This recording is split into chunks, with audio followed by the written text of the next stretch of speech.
बिस्मिल्लाहिर्रहमानिर्रहीम अस्सलाम वालेकुम। आज हम टॉपिक डिस्कस करने वाले हैं वो है about a novel that is doctor fundamentalist. अगर हम इस नावल की बात करें तो जैसा कि हम जानते हैं कि नावल के सिलेबस में 5th सेमेस्टर में ये इंक्लूड किया जाता है और मोस्टली फ़ाइनल टर्म्स के सिलेबस में।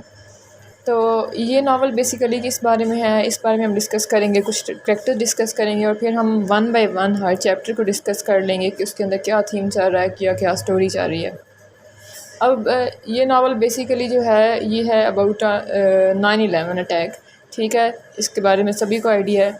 और जो हम ज़्यादातर 9/11 के बारे में हमने पढ़ा है, हम फॉरेनर्स का या यूएस के जितने भी रेजिडेंट्स हैं उनका हम पढ़ते हैं रिव्यूज़ के, वो इसके बारे में क्या ख्याल करते हैं। लेकिन ये जो नावल है ये लिखा गया है बाय मोहसिन हामिद जो कि पाकिस्तानी है, और हम इस नावल के अंदर हमें एक पाकिस्तानी पर्सपेक्टिव दिखाएंगे कि पाकिस्तानीज़ का क्या ख्याल है 9/11 अटैक के बारे में।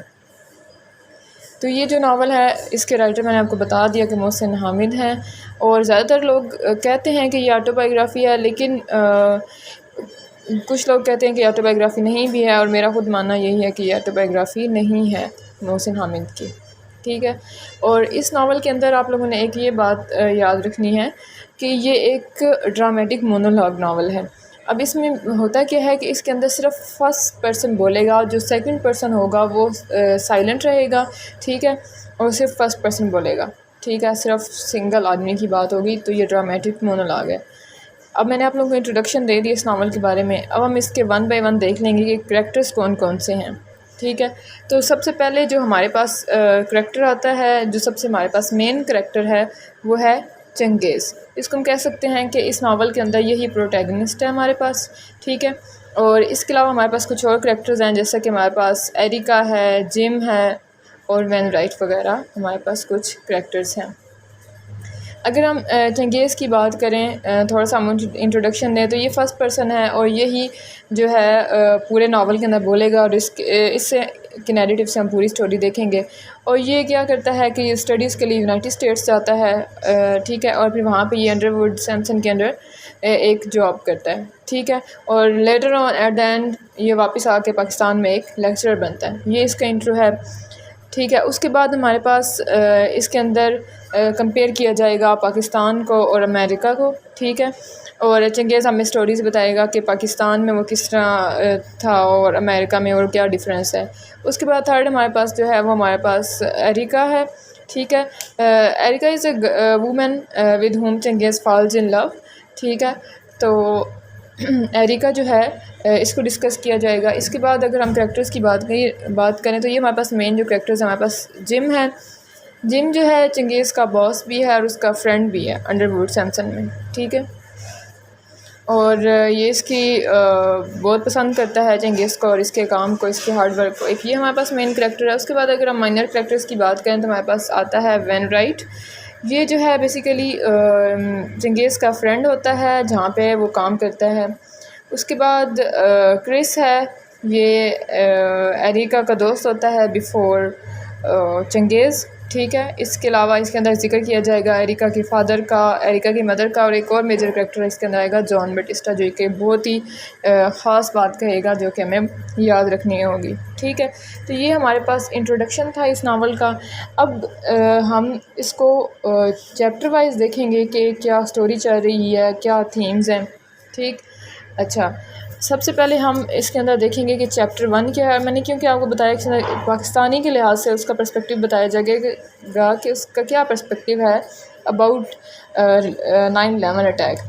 ठीक है, तो फर्स्ट चैप्टर में बेसिकली ये होता है कि एक होटल है लाहौर का। ठीक है, डायरेक्टली हमें नहीं बताया जाएगा, लेकिन हमें पता चल जाता है कि ये नारकली क्योंकि नाम बताते हैं तो वो लाहौर में है।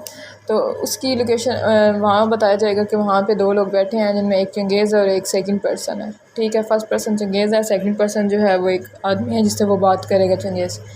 इससे पहले मैं आप लोगों को शुरू करने से पहले एक और बात बता दूँ कि इसके ऊपर एक मूवी भी है यूट्यूब पे डॉक्टर फंडामेंटलिस्ट की, लेकिन उसमें ये है कि काफ़ी डिफरेंस है नावल में और मूवी में। तो it will be good for you कि आप लोग जो है वो टेक्स्ट को गो थ्रू ज़रूर करें बिफोर पेपर। ठीक, अच्छा, अब इसमें क्या होता है कि फर्स्ट चैप्टर में आपने पॉइंट वाइज मैं आपको बताती जाऊँगी कि चंगेज़ जो है उसका एडमिशन हो जाता है यूनाइटेड स्टेट्स की एक यूनिवर्सिटी है बहुत फेमस, प्रिंसटन यूनिवर्सिटी। अब इसमें थाउजेंड ऑफ स्टूडेंट्स अप्लाई करते हैं इसमें एडमिशन के लिए, ठीक है। लेकिन उसमें जो एडमिशन होता है वो पाकिस्तान से सिर्फ 2 स्टूडेंट्स का एडमिशन होता है, जिनमें एक चंगेज़ होता है और एक और लड़का होता है, ठीक है।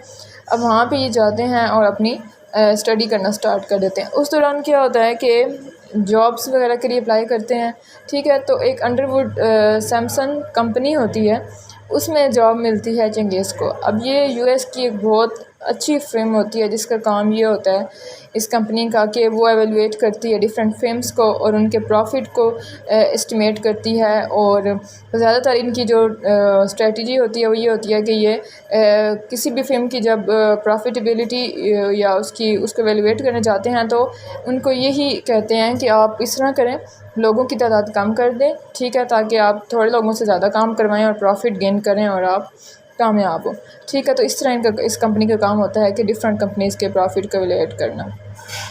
चंगेज़ को वहाँ पे जॉब मिल जाती है। तो फर्स्ट जो चैप्टर है उसमें यही बताया जाता है और थोड़ा बहुत चंगेज़ की अपीयरेंस के बारे में हमें बताया जाएगा। उसके बाद हमारे पास इसके अंदर फर्स्ट चैप्टर में ये भी आता है कि चंगेज़ जो है बेशक वो यूएस चला जाता है but he is unable to forget the Pakistani tea. तो फर्स्ट चैप्टर से ही हमें इस चीज़ का अंदाज़ा हो जाता है कि बेशक वो यूएस में चला गया, वहाँ पे वो कामयाब भी है, बट स्टिल क्या हो रहा है कि उसको क्या याद आ रहा है, पाकिस्तान, अपना पाकिस्तान उसको अभी भी याद आ रहा है। और पूरे नावल के अंदर आप यही चीज़ देखेंगे कि वो किस तरह नॉस्टैल्जिक होता है अबाउट पाकिस्तान। सेकंड चैप्टर जब स्टार्ट होता है तो वो इसमें वो क्या होता है कि वो एरिका को मिलता है, ठीक है। अब जैसे ही उनकी ग्रेजुएशन प्रिंसटन यूनिवर्सिटी से कंप्लीट होती है तो वो समर के बाद वो जाते हैं फ्रेंड्स मिल के एक वेकेशन गुजारने किसी एरिया में, ठीक है। अब वहाँ पे इसका एक दोस्त होता है चंगेज़ का, चक, वो इसको ग्रीस में इनवाइट करता है कि हम यहाँ पे अपना अच्छा टाइम गुजारते हैं। वहाँ पे जो चंगेज़ होता है he is attracted towards Erika, ठीक है। अब जो चंगेज़ होता है उसके अंदर ये होती है क्वालिटी के क्योंकि हम सबको पता है, देखें पाकिस्तान में क्या होता है कि हमें सिखाया जाता है कि आपने अपने एल्डर्स को रिस्पेक्ट देनी है, उनको आप करके बुलाना। लेकिन यूएस में आप देखें, इनको देखें तो ये कोई ख़ास रिस्पेक्ट से नहीं बड़ों को बुलाते, बिल्कुल इस तरह बात करते हैं जैसे अपनी सेम एज के लोगों से बात कर रहे होते हैं। तो वहाँ पे क्या होता है कि जो चंगेज़ होता है वो अपने एल्डर्स से रिस्पेक्टफुली बात करता है, लेकिन जो उसके बाकी फ्रेंड्स चक या एरिका जो भी, वो एल्डर्स से इस तरह बात नहीं करते हैं। उसके बाद जो है एरिका के साथ कन्वर्सेशन भी होती है चंगेज़ की, और जो एरिका है वो उसको स्टिल जो उसका पहले फ्रेंड होता है क्रिस, वो याद आ रहा होता है। अब यहाँ पे एक चीज़ सिंबलिज़म है, ये याद रखनी है कि जो एरिका है जो कि अब फ्रेंड बनी है चंगेज़ की, एरिका शो कर रही है अमेरिका को, और जो क्रिस जो उसका पहले दोस्त है वो शो कर रहा है क्रिश्चियनिटी को। मतलब कि अमेरिका मिस कर रहा है अपनी क्रिश्चियनिटी को, तो उसको उन्होंने इंडिविजुअल्स के ज़रिए रिप्रेजेंट किया है कि जो एरिका है वो किसको मिस कर रही है, क्रिस को। और थ्रू आउट द स्टोरी यही होगा, ठीक है। I hope 1 by 1 point wise आपको समझ आ रही होगी और आगे स्टोरी की ज़्यादा अच्छी समझ आएगी। थर्ड चैप्टर जब हमारे पास स्टार्ट होता है तो इसमें ये होता है कि चंगेज़ होता है उसको ऐसा लगता है कि जो न्यूयॉर्क सिटी जिसमें वो रह रहा है वो बिल्कुल उसके घर की तरह। अब वो उसको उसके घर की तरह क्यों लगा, हमें कभी भी हम बाहर चले जाएं तो वो जगह हमें अपने घर की तरह नहीं लगती है, इसका सभी को आइडिया। लेकिन उसको क्यों लगता है, क्योंकि वहाँ पे उसको कुछ कैब ड्राइवर्स इस तरह के मिलते हैं, टैक्सी ड्राइवर्स, जो कि उर्दू बोल रहे होते हैं। जब वो उर्दू बोलते हैं तो इसको लगता है कि जैसे मैं अपने ही घर में हूँ, पाकिस्तान में हूँ, ठीक है। और उसको पास ही कोई जगह होती है जहाँ पे उसको पाकिस्तान के खाने मिल जाते हैं, इस वजह से वहाँ पे वो अब हैप्पीली रह रहा है, ठीक है। अब उसका जब फर्स्ट डे होता है कंपनी में यानी कि अंडरवुड सैमसंग में, तो उसको इस तरह लगता है कि जो अमेरिका है वो वाकई ही पाकिस्तान से बहुत ज़्यादा एडवांस है, ठीक है। वो टेक्नोलॉजी में, ठीक है, वो हर चीज़ में पाकिस्तान से बहुत आगे हैं। लेकिन उसका जो होमलैंड है यानी पाकिस्तान है वो इतना ज़्यादा तरक्की नहीं कर सका, इतना डेवलप नहीं कर सका, ठीक है। और चंगेज़ को बड़ा प्राउड फील होता है कि जो उसकी कंपनी है वो उसकी हर चीज़ जो है उसको वो पे करेगी, ठीक है। वो जो भी परचेज़ करेगा कंपनी उसको पे करेगी। और जो है वो फ़ील करता है कि चंगेज़ बहुत ही हार्ड वर्किंग है, काम में भी अच्छा है, तो वो उसको इनवाइट करता है कि हम जा रहे हैं एक असाइनमेंट पे, ठीक है।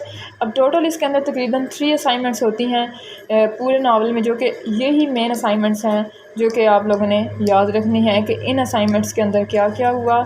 जब मतलब फ़र्स्ट असाइनमेंट जो है उनका प्रोजेक्ट है वो उन्होंने एवलुएट करने जाना है एक म्यूज़िक बिज़नेस कंपनी को, जो कि है मैनीला में, जो कि फ़िलीपींस में प्रेजेंट है, ठीक है।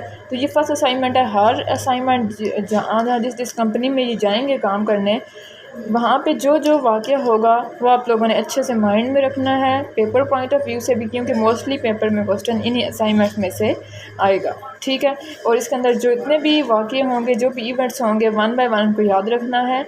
और एक लिटरेचर के स्टूडेंट का यही होता है कि आपने इस तरह नहीं करना कि अब एक बात लिखी हुई है आप उसको एज इट इज़ ले रहे हैं, आपने उसके डिफरेंट मतलब अपने माइंड में लेके आना है कि इसका क्या मतलब है, ये बात इस तरह क्यों लिखी गई है।